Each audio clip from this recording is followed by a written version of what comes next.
Jedi Jack Penguin, and today I'm bringing you another LEGO Star Wars review. So today I'm going to be reviewing set number 7656, General Grievous Starfighter. This set includes 232 pieces and originally retailed for $19.99 back in October of 2007. This is the first ever version of General Grievous's Starfighter. The second one came out in 2010, and we are going to be getting another one in summer 2020 this year. Also, if you're interested, you can check out my review for the 2010 General Grievous Starfighter. I did that last week, link in the description below and card above. Getting right into this, I no longer own the original box for this set, but I do have the minifigure and the final overall model right there. I am missing two pieces, however, also on the back, which I will point out that I did substitute for other pieces, and I will not be showing the extra pieces within this video. Moving away from our model, we do get one instruction manual for this set, which I still actually have, surprisingly. The front of the instructions does mimic the box right there with the Darth Vader head in the corner of the LEGO Star Wars Lego set number, and that sort of dark red and that black going right there. We do get a similar spacey background as to the 2010 one.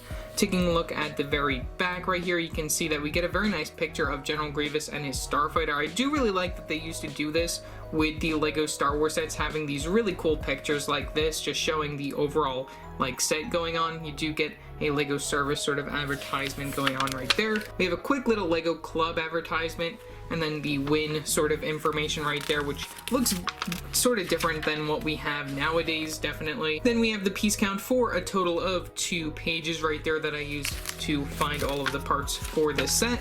We have some advertisements for some of the other sets that were released around this time. I do not own this ATSD Walker. I wish I did, you know, that's a pretty cool set.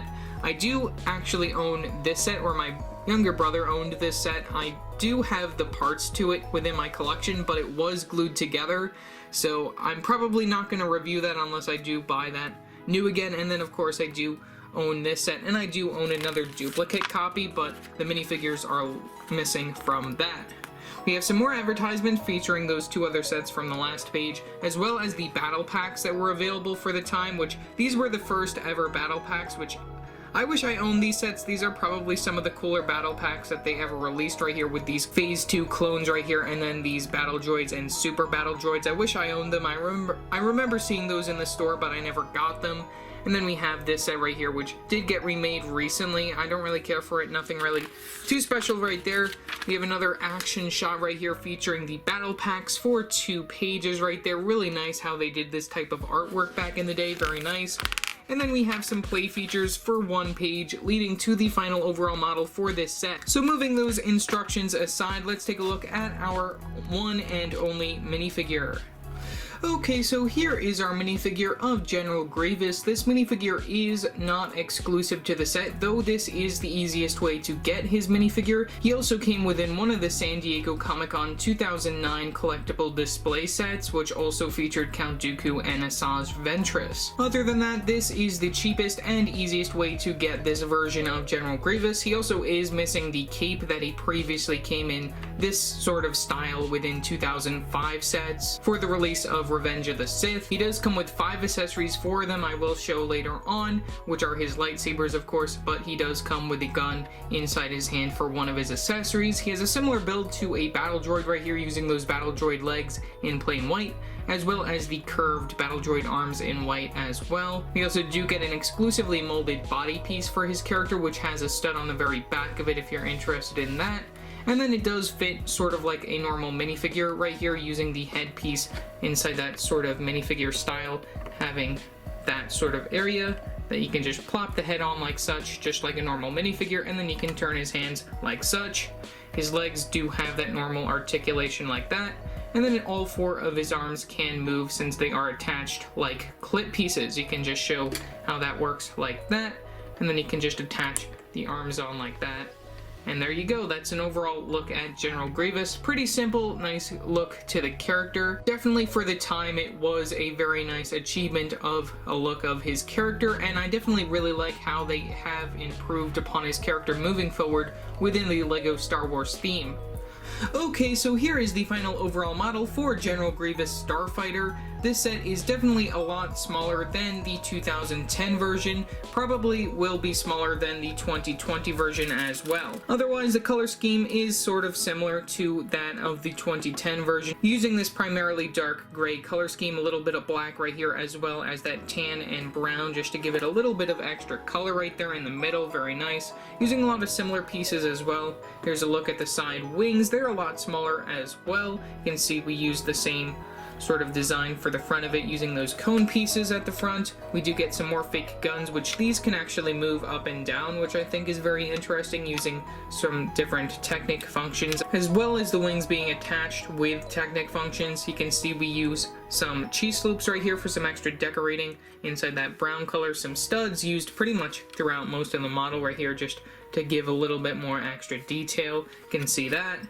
Here's a look at the very back of the ship right here. We do get a very nice cockpit, which this one, unlike the other one, you do have to break off like that. It's just attached to the front studs right there, and then it just grooves over the other ladder ones over there.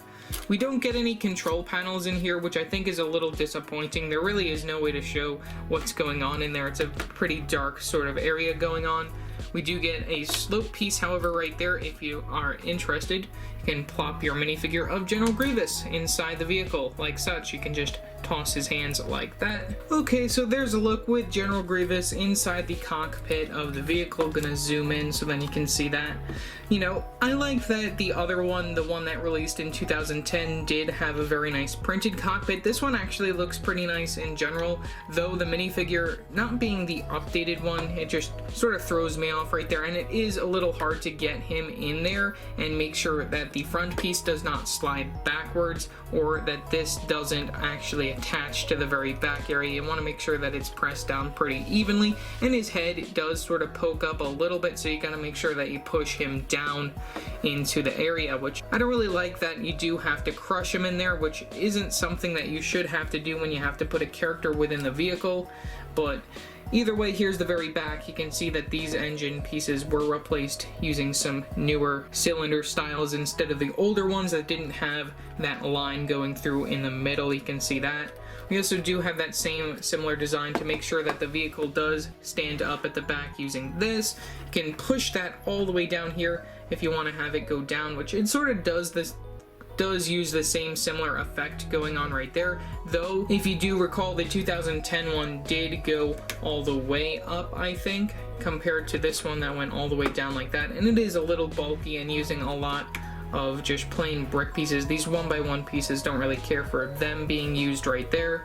You can take a look at the very bottom of the vehicle. I will have to zoom out. You can see that we do get one of these attachment pieces, which features all of General Grievous's lightsabers, which I will show towards the end of the video with him holding all of those lightsabers. You can see that we use one of those modified 1x4 bricks with the 4 studs across the side of it. You can place it like such if you want to just store the lightsabers underneath the vehicle, which I think is a pretty nice option of LEGO to have included. There are no secret missiles or anything going on down here, just the lightsaber holding area and just the overall bottom of the ship. Overall, for $20, I think it's a good deal for what you got. You did get a very nice minifigure of General Grievous, which was, I believe, exclusive at the time. I don't think that any other sets included his minifigure at that release time, unless any of the 2005 sets were still on the shelves. And also, this was their first attempt of a General Grievous Starfighter. Did it come out alright? I think it turned out the best way that they probably could have done. Have they improved upon it? Definitely in 2010. Will they improve upon it in 2020? Who knows what's going to happen there with that price increase.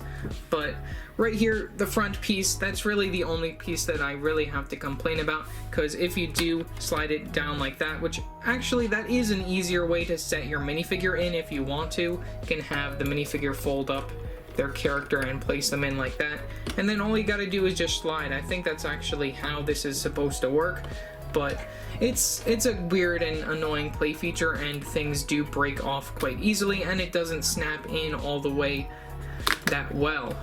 Like promised, here is General Grievous with his lightsabers. Definitely this minifigure is very nostalgic to me, since I do remember picking this set up at Target when it did release. But overall, what are your thoughts on this set? I definitely think that this is a lot worse than the 2010 version, which is a good sign that LEGO did improve upon this set. Will these two sets be better than the 2021? We'll have to wait and find out. Otherwise, remember to like and subscribe and hit that bell icon to know every time I upload a new video. So yeah, that's it for now, and I will see you next time. Bye!